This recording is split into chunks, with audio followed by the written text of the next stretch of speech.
My team lead rolled his eyes at my presentation and said loud enough for everyone to hear. Cute effort. Now let's see some real ideas, folks. I choked back tears as the room shifted uncomfortably. I took a deep breath, collected my work, and secretly submitted it directly to the regional director. 3 days later, an email came out naming me the new project lead, with his name nowhere on the memo. I didn't gloat when the email went out. I didn't walk around the office expecting high fives. I kept my head down just like always, but inside I felt something shift. For the first time I realized I had power. And that scared Todd more than anything. The following Monday, Todd called me into a small conference room. Just us. You went around me, he said, arms crossed, lips tight. I looked him in the eye for the first time in a long while. I submitted work I believed in. You didn't.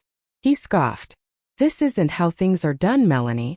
There's a chain of command. And you broke it when you mocked me in front of a full room. He blinked like he hadn't expected me to say it.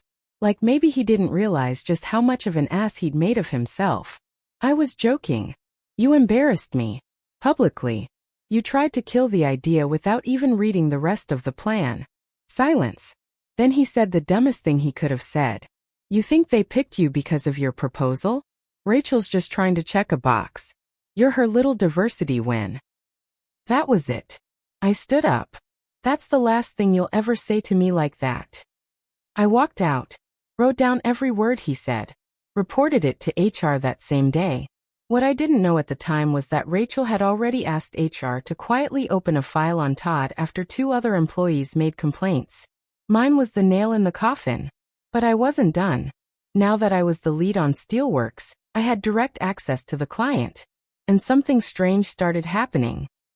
I noticed Todd was showing up in Slack channels for the project, commenting on threads, offering suggestions, trying to insert himself into calls even though he'd been removed from the project entirely.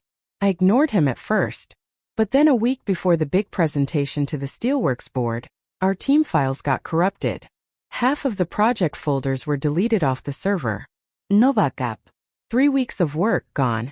Our IT guy Manny pulled me aside. Hey. Just so you know, someone accessed your folder at 2:17 a.m. yesterday. Only 2 people have access credentials for that shared drive. You and Todd. I asked Manny to write a report. Quietly. I sent that report to Rachel. A week later, Todd's badge didn't work.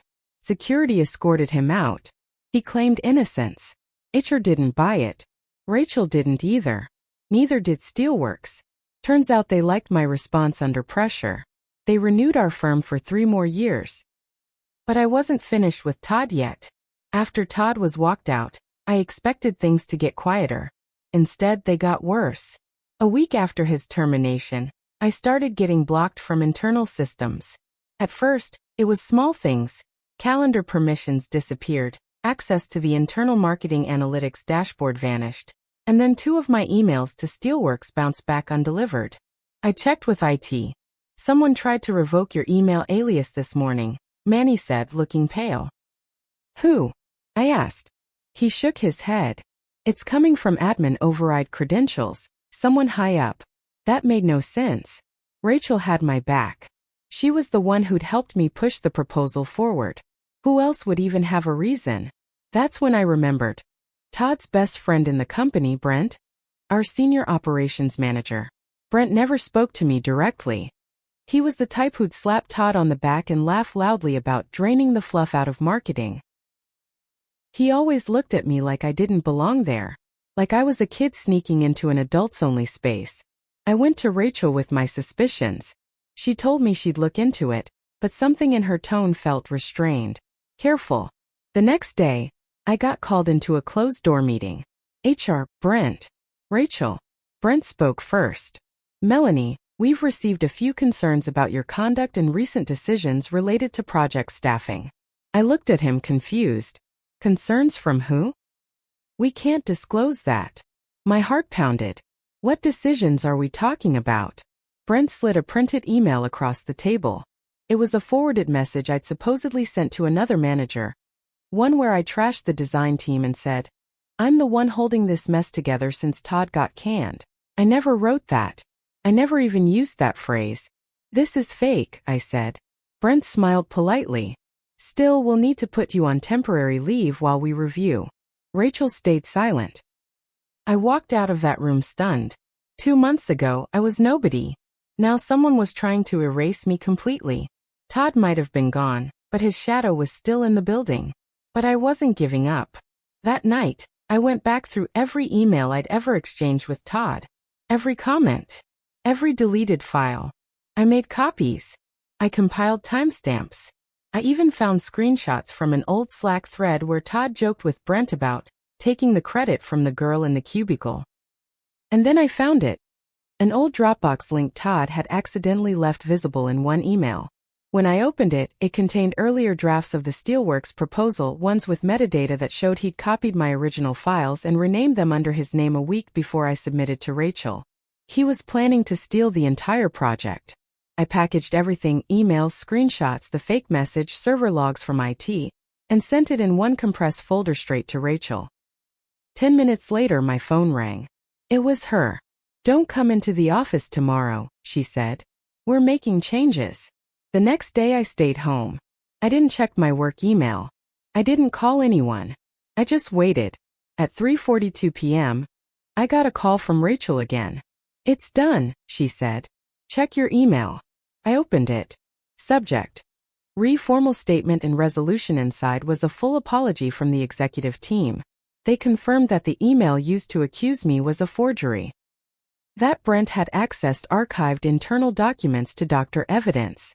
That Todd had continued feeding him information from a personal laptop after his termination, illegally. The company launched a formal investigation. Turns out, this wasn't Brent's first time protecting someone. He had helped cover up a complaint against Todd from 2 years ago. Another woman who had quietly left the company after a similar performance issue. But this time he couldn't bury it. The digital trail was too long. The evidence too clear. Rachel looped me in again on a Zoom call the following morning. This time the HR head and the company's legal advisor were present. Melanie, the legal advisor said, you've been cleared of all wrongdoing. Brent has been placed on indefinite unpaid leave pending further legal action. We'll also be conducting a company-wide ethics audit. Rachel added, effective today, we're promoting you to Director of Strategy. Steelworks has extended their contract again, and they've specifically requested you lead not just this campaign, but all regional work moving forward. I didn't cry. I didn't celebrate.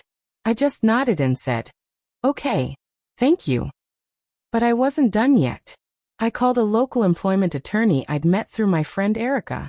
I showed him everything, what Todd had said, the forged email, the attempts to sabotage me, and the loss of reputation I suffered. He smiled and said, you've got a case. We filed a lawsuit for defamation and workplace retaliation against Todd and Brent. We also named the company, since they'd failed to act on early red flags and didn't protect me from a hostile work environment. Didn't go to court. They settled. I can't disclose the number, but it was more than I made in 4 years of work. Let's just say my mom's medical bills were gone, and I finally got her the home health aid she needed. A month later, I heard Todd tried to get a job at a competitor firm. Didn't happen. Word travels fast in this town, especially in marketing. Nobody wanted to touch him. Brent disappeared from LinkedIn entirely. 6 months after all of it, I got a handwritten letter in the mail. No return address, but I recognized the handwriting. It was from the woman who'd left the company 2 years earlier. It said, thank you. I wasn't strong enough to fight back. You were. You didn't just win for yourself. You did it for all of us. I hope you know that. I still have that letter. And every time I doubt myself, I open it and read it again. Because this isn't just a story about revenge. It's about standing up when everyone else looks away. It's about making sure people like Todd and Brent never get to ruin someone else's career just because they can. And yeah, maybe it all started with a rolled eye and a cruel comment. But I finished it. And I made damn sure they remembered my name.